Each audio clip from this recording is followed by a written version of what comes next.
পুনর্নির্বাচনের আগেই বেঁকে বসলেন দক্ষিণ 24 পরগনার ফলতা তৃণমূল প্রার্থী জাহাঙ্গীর খান। তবে শুধু রণে ভঙ্গ নয়, রীতিমতো এলাকা থেকে পলাতক পুষ্পা।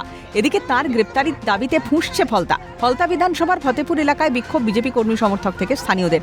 এলাকায় বিজেপি কর্মী সমর্থকদের উপর অত্যাচার চালানো হয়, এমনকি ঘরছাড়া হতে হয়েছিল তাদের। জাহাঙ্গীর যেন নাগালের বাইরে যেতে না পারে, তার জন্য প্রশাসনের কাছে অনুরোধ জানিয়েছেন স্থানীয়রা। ফলতার পরিস্থিতি খুবই খারাপ।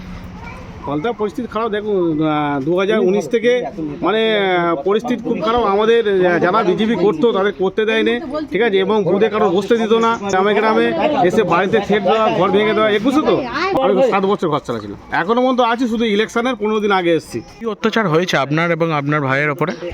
মোটা বাঁশ, লাঠি, ঢালাই কাঠ দিয়ে বেদনা মারছে, বাইক পুরো ভাঙচুর করেছে, কিছু নেই।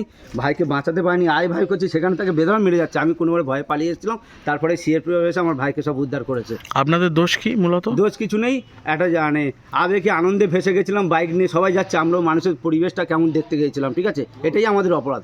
জাহাঙ্গীর খান যেন পালাতে না পারে, ও আমাদের খুব আছে যে জাহাঙ্গীর খান পালাবে, 2-1 দিনের মধ্যেই পালাবে, যাতে পালাতে না পারে এটা প্রশাসন নজর দিক। আপনারা গ্রেপ্তারি চাইছেন কি? হ্যাঁ, অবশ্যই গ্রেপ্তারি চাই, অবশ্যই জাহাঙ্গীর খানের গ্রেপ্তারি চাই।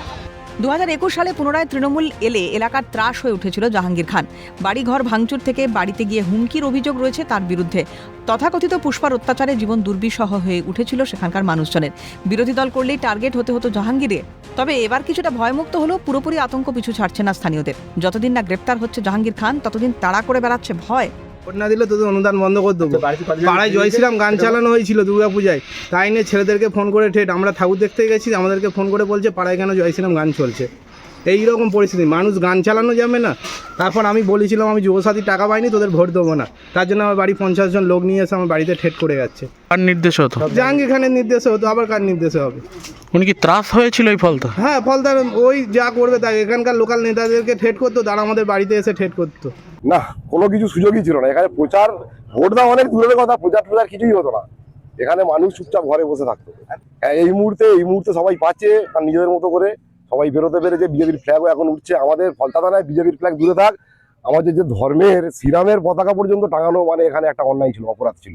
আমার 2021 সালে এখানে আমার উপর যা মানে নিপীড়ন হয়েছে, আমার সোনার শোরুম ছিল সরাহাটে, প্রকাশ্য দিবালোকে আমার দোকান লুট হয়, আমার কোটি টাকার মাল লুট হয়, আমার পুরো শেষ করে, আমার নামে একাধিক কেস।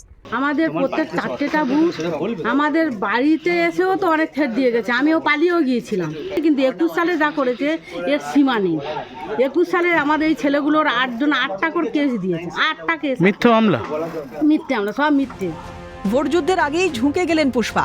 এলাকা থেকে ভ্যানিশ তৃণমূলের দাপুটে নেতা। তার এই বাড়বাড়ন্তের পেছনে কার বা কাদের হাত ছিল তা নিয়ে উঠছে প্রশ্ন। কবে গ্রেপ্তার হয় জাহাঙ্গীর খান, এখন সেটাই দেখার। অরিজিৎ মণ্ডলের রিপোর্ট, ক্যালকাটা নিউজ।